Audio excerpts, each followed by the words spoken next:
Assalamu alaikum. My name is Seyed Jawad Miri. I'm a professor of sociology and religious studies at the Department of Social Studies at the Institute of Humanities and Cultural Studies in Tehran, Iran.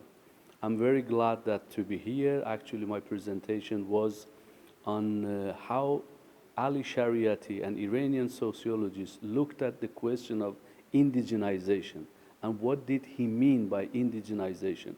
I tried actually to explain that the way he looks and conceptualizes the concept of indigenization is a little bit paradoxical. In a sense, or in one sense, actually, he talks about indigenous as a negative concept, but at the same time, when he talks about indigenous culture, he tries to see what is of universal significance in the traditions and cultures which are called indigenous cultures.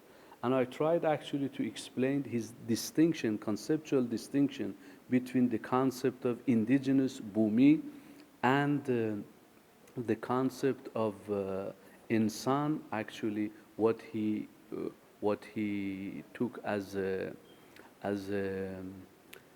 what he took as the European subjectivity, and he tried to explain actually what we are talking about indigenous culture or indigenous mind is like what we call it the relation between subject and object, and how can we actually overcome this distinction. It depends on what his overall thesis, what is about going back or trying to retrieve the authenticity of the indigenous culture, which it is part of his general thesis called return to return to return to authentic self, and how is this going to be connected to the concept of indigenous was actually what I talked at my presentation. Thank you very much.